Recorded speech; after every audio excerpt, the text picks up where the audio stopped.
All right, boys, it is officially the best time of the day. Time to get paid. Best time of the month, actually. Best time of the week. We only traded like 5 days on this account. These accounts. We got 4 of these bad boys. And let's take a look. Oh my god. This magic request payout button has appeared officially. And we did get our last payout as well right here for $4,184. Already confirmed it hit the bank. And it only took about 5 days, which is actually kind of long compared to the competition, but not that bad. Not that bad at all. And I think one of the days was extended because I had to submit my personal W-9 because they are not letting me do my business W-9 anymore, which isn't that big of a deal. My accountant will figure it out. But I think that's what maybe added one extra day. So, I mean, in theory, we could expect, 4 to 5 day payouts maybe. We'll see how fast this one goes. We'll go ahead and put it in the pinned comments below this video once it hits the bank, because we are going to be clicking these cool little buttons. But first, let's do a little trade review. Let's also kind of go over what I've changed since January, because we went like almost 9 months without a payout, right? We made like $95,000 in January, and then we got cooked ever since. And I could really add it up to a few things that I changed in my trading that's, getting us payouts like every week. I mean, we're up, $20,000 in 2 weeks now. So, I mean, it's pretty good. It's pretty good. These changes helped a tremendous amount. So let's kind of take a look at what I did do. And it does involve using ProjectX, which, I did pass my the futures desk evaluation. It's the $6,000 static drawdown evaluation. And I took like a little trade yesterday just to get like the last $200 that I needed. But look at this on ProjectX. This is bad. This is really bad. I was trying to make a funny video, just zooming in, it's gonna hit the TP, boom, boom, boom, and then look at this. Then I'm like, yes, it hit the TP. I'm celebrating. I'm like, wait, hold on, what the fuck's going on here? I was like, how do I get out of this trade? And I just had to close it manually. So brutal. It literally just went straight through the TP, and it sat there for quite some time too. I mean, you can see it goes through. I mean, this is a while. I mean, it went like $20 over the profit target, which is like, I don't know, 5 ticks, maybe 3 ticks with 5 micros, whatever it is. But that was kind of ridiculous. I was trying to make a funny video and I caught a bug instead. But besides the glitches in ProjectX, I really do love executing on it. I really do love all the risk management controls. I mean, this has been huge in my transition from losing for basically 8 months straight into, getting payouts damn near every week now. And, these payouts over here are only some of the payouts we have, right? We're close to Tick. We're close to Funded Next. We're close with Tradeify. We almost have a Fideus eval passed. We just passed our futures desk evaluation. We're over the buffer for Lucid, but we have a $2,500 biggest day, and these are instant funding, so we got to make like $400 more on this account or something like that. Maybe it's $2,000 more, I forget. We're close to payout with funding ticks. So, I mean, it's not just, Topstep that we're doing well with. It's just trading across the board, right? And I could really chalk it up to these risk management settings, because if we look at my little graph right here, we had a fucking big L this day, right? We had a bigger daily loss. I mean, it was like $1,200 or something like that. And it was not good. We hit it, but if we were trading these accounts like 3-4 months ago, I probably would have just said fuck it and just kept on trading, and then we would have hit this little line right here and we would have blown the accounts, right? We wouldn't be here right now getting this payout, right?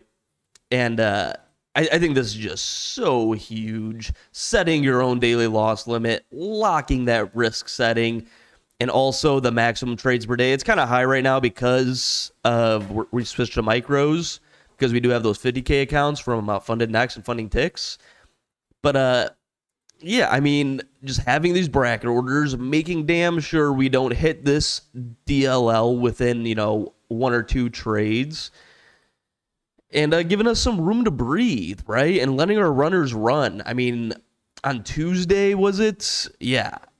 November 7th? Oh, no, it was Friday. I mean, we took like a three micro short on NQ right before it was about to cliff, and so we added three more. It was like a 6 micro short. We made $2,500 times 40 accounts.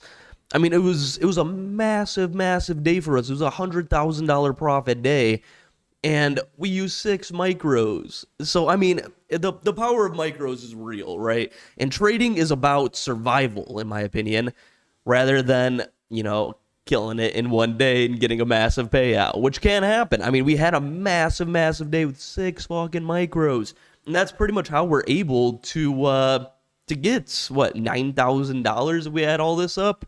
So, I mean, just surviving to fight another day is probably the biggest thing that's helped me the most.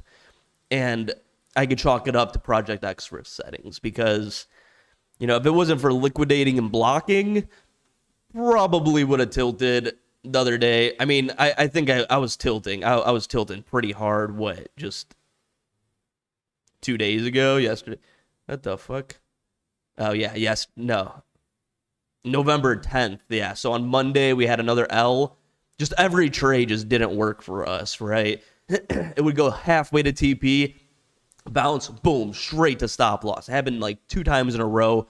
We were trading, I think, 5 micros, so we had like a big spread and a big TP, and yeah, we just got cooked, right? It just sucked. And stuff like that really pisses me off, especially when I could have trailed my stop loss into profit, took either break even or a little W, and kept on trying because our daily bias was short, and of course, it was a bullish day, so it just kept on ripping through our stop losses, even though we caught the pullbacks, and getting locked the fuck out got us to this payout because the very next day we fucking cooked, and yesterday was actually a brutal day because we traded NQ actually, but in London, and we shorted somewhere over here, and we were targeting the 80s, I believe. Yeah, it was the 80s. I posted in the Discord, which technically didn't even hit until market open, but we shorted this impulse move up right here. And we rode it all the way down, and then we moved our stop loss down. Well, long story short, I stressed myself the fuck out for no fucking reason. Our play was in motion. We were green the entire time, basically, and it was just a good play. But sitting here staring at the charts, watching London move so fucking slow, instead of just like setting and forgetting, I ended up trailing my stop loss, getting stopped out here, taking another short somewhere, and, just whatever. Long story short, if I would have just held, or we would have had an extra probably, $800 per account-ish. So, I mean, that would have been, an extra $1,600 to our payout. It would have been over $10,000. But because we sat here and we fucking stared at the charts and let the fucking slow ticks get to us, not only did like my blood pressure skyrocket, like I was getting like some like weird blurry vision and shit. I just caused myself a massive unnecessary amount of stress for no reason. I mean, it was just a whole lot of noise that I mean, I think this took it took so many hours that I think I got like a little bit of chart madness, which I think is a real thing, right? I think chart madness is a very real thing. But yeah, like just staring at the charts, sometimes it's not even necessary, right? Especially in like Asia and London. Like my plan from now on is to kind of focus on just setting and forgetting, right? I used to do that and it used to work out very well, or not sometimes, but over time it did work out very well. But yeah, just making this ton of extra stress yesterday, like just needlessly, like it was terrible. It was not a good experience. So I'm either gonna try dodging the London session or just setting and forgetting, because yeah, that was just rough yesterday. I mean, we still made it out green. We still made quite a bit of money, and we still unlocked our payouts. But yeah, it was just a little bit too brutal for me, and I'm not too happy about it. But to recap, what's kind of helped me get out of this no payout jam that we were in for a very long time is sizing smaller, right? Fantastic way to either stay in the trade and stick to the plan and give yourself room to survive. Sizing smaller, right? That's number one. Number two, daily loss settings and maximum trades per day. Massive, massive, massive, massive, massive thing, right? Completely stops me from blowing my accounts in one day and ruining, weeks of hard work or whatever it is. Huge. Completely fucking massive. And then number three, it's got to be just not over trading, right? We get, above our daily loss limit or whatever. We just take good trades. We don't focus on the dollar amount. We just take good trades. Whatever the market gives us, we take it, right?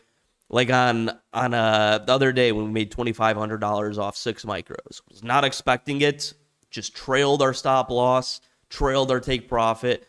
We did it all live. A lot of people were there for this.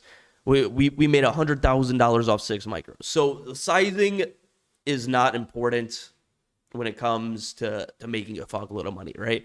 Now, when you have a giant buffer, sure, you can size up. Why not? Fuck it. Not financial advice, but you can. But I mean, that just goes to show the power of micros, right? You don't need to size big to make a lot of money, because we're about to take out $9,000 and we only used micros, right? So we'll go ahead and press this. We'll go U.S. residents, and it didn't save my ACH details. Unbelievable. But I'm going to go ahead and fill this out real quick, just to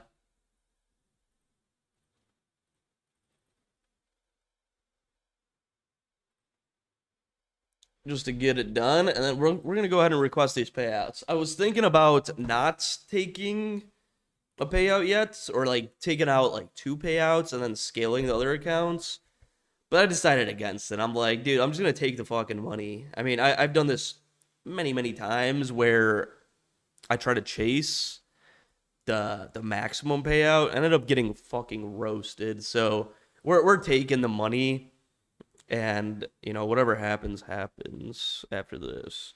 We're still gonna size small. We're still gonna stick to the plan. We're still gonna do everything we've been doing, but we're gonna have a little bit of moolah in our pockets. And essentially, these accounts are now risk-free, because we are back net positive, because these were indeed back to funded accounts, right? We blew our accounts, and then we sent it back to funded.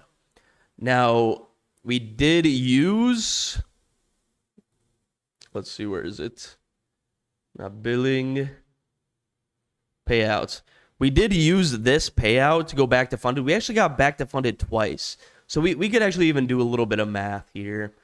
So we spent roughly $350 times 5. So $1,750. And then we did $599 times 4 times 2. So I mean, we're about $6,542 deep into these accounts, and we're getting about a $9,000 payout. So let's save this. This is proper math, boys. This is important stuff, because a payout's all good and great, but if you're not net positive, then what the fuck? You know what I mean? I mean, we're net positive $6,642 after all this. We still have our accounts. So, I mean, overall, I'm happy with it. We'll take it. We'll take it to the bank. Net positive again because we did indeed go negative on our second trip back to funded. So we'll go ahead and request the maximum payout here. This is what it's looking like here. We'll go ahead and press submit. Boom. Funds removed instantly. Okay, cool. So we could start paying. We could start fucking playing again today, possibly. Took the 2,000 whatever amount was there. I hope it. Why is it making me do this every fucking time? For reals? For reals right now, dog? Why? Why? Looks like I'm gonna be saving my account number instead of that P Ruffets that we're withdrawing. Not sure why it's making me do this every time for the ACH. Maybe I gotta save it per account. Oh, this one was 2299. We'll go ahead and submit this bad boy. Boom, now we got 2 payouts cooking. LFG. I wonder if Rise Pay is better. They're making me do it again. Oh my god. That's a little rough. I'm not sure why they're doing this to us. Maybe I'm assuming it's per account, right? So now the ACH details will be saved per account. We're definitely going to go ahead and copy our account number and just copy and paste it a bunch of times. Oh, nope. They're saying you gotta manually retype it. They're making damn sure we don't mess this up. That's pretty funny. But yeah, we'll go ahead and grab this. Oh, hold up. Let's refresh, see which account. Okay, it's this one. And we'll slap that in there. Click submit. Boom, that's another payout, baby. LG. And then I guess we can't oh, there's a handling fee. Hold on, should we try Wise? Receive payouts within 1 business day. Choose between USD, no subscriptions, or monthly fees. Should we try Wise with one of these? Fuck, I don't know my Wise information. No, we're not going to try Wise this time. But Wise might be the better option here. It kind of seems that this wire thing is pretty annoying. Not too big of a fan of it. But we're getting paid, so forget about it. And then probably at the end of the month, we're going to take a look at where we're standing on the year because it's not our best year ever. But it's shaping out to not be too bad of a year, so we're cool with it. We'll request our last payout here. Boom. LFG. We got 4 payouts pending here. And I'm going to chalk it up to our solid risk management because we have dialed in, actively focused on managing risk. Sure, we had some tilt days. Sure, we fucked up a little bit. But most of the time, we are locked in. We are sticking to the plan. We're not fucking around like we used to be, oversizing, basically getting lucky sometimes, right? And when we got unlucky, we would get cooked, right? Because when you're sizing too big, luck plays a massive part in trading because stock market is unpredictable. When you're oversized, one little fucking wick, one trader somewhere on the other side of the world could cook your position by him fucking self, right? I mean, he buys, $1 billion worth of fucking NQ longs while you're short, boom, rockets to your stop loss. I mean, trading is tough, right? And oversizing just reduces our odds of success tremendously. So we're going to keep on keeping on. Watch my daily live streams. We're going to go live every day at 9:15. Make sure you like and subscribe to this video and my channel. And I love you guys, and we will be live today, 9:15 a.m. EST sharp, baby. And until then, peace out.